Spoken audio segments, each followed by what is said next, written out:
Ya Resulallah, bu son sözüm, nidam, yalvarışım, seni hasretle anışım. Bu temiz huzurunda okuduğum son şiir. Bu aciz ve garip son seslenişimdir. Keremli her yaşına bir şiirim olsun, bir bahanem olsun yüce adını almaya deyip 62 kez huzurunda durdum. 62 kez saadetli kapına. Ya Resulallah diyerek dokundum.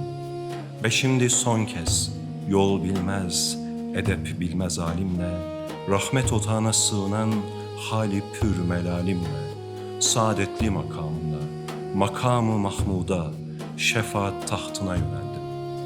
Tahtın ki yıldızlar dökülür ayaklarından, tahtın ki tüm tahtların üzerinde 7. kat sema, o tahtı peygamberine lütfeden Rahimi Rahman'a sena.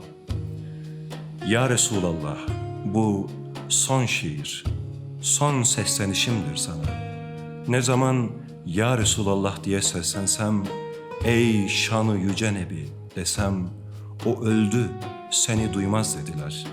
Oysa efendim, Cennetül Baki'de oğlun İbrahim'i kabre koyarken, ey İbrahim demiştin, bize öyle bir acı bıraktın ki, o acı Uhud'un üstüne çökse, Uhud parçalanırdı. İbrahim ölmüş, sen ise gözyaşlarıyla ona seslenmiştin. Senin İbrahim'e seslendiğin gibi seslendim sana. Vefat ettiğin gün Ebu Bekir gelip o nur yüzüne bakmış, seni başından öpmüş, Ya Resulallah demişti. Sen yaşarken de güzeldin, ölürken de güzelsin. Sen gitmiştin ve Ebu Bekir sana gözyaşlarıyla seslenmişti. Ebu Bekir'in seslendiği gibi seslendim sana. Kerbela'da Hüseyin şehit edilince kız kardeşi Zeynep ağıt yakmıştı. Ey Muhammed'im demişti. Ey Muhammed'im. Gökte melekler sana selatu selam getiriyorlar. Hüseyin ise kanlara bulanmış yatıyor.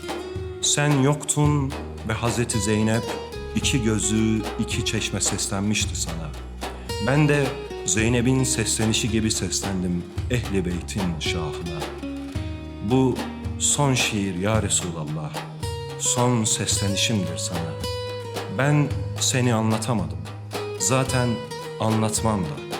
Seni anlatmak salihlere, saadatlara yakışır. Ben seni andım ve sana anlattım.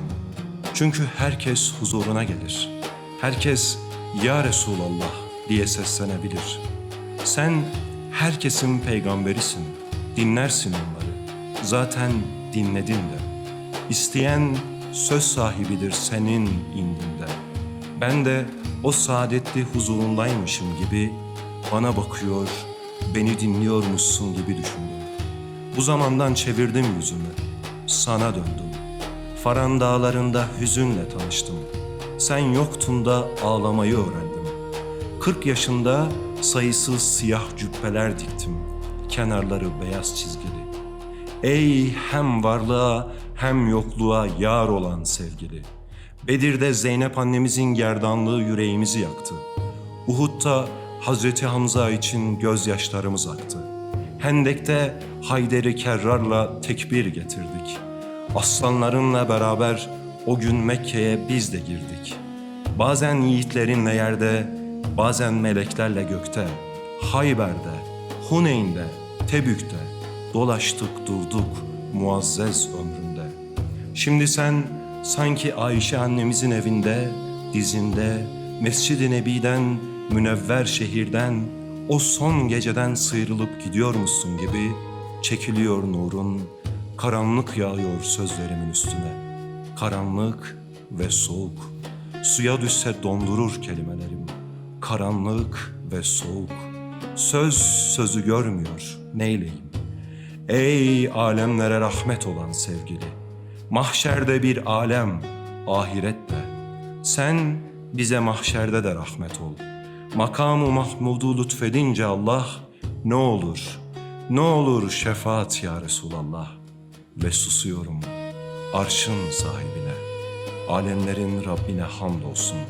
Salat ve selam senin, peygamber kardeşlerinin, ehli beytinin, ashabının ve ümmetinin üzerine olsun. Susuyorum ya Resulallah. Bu son sözüm, nidam, yalvarışım, seni hasretle anışım. Bu temiz huzurunda okuduğum son şiir.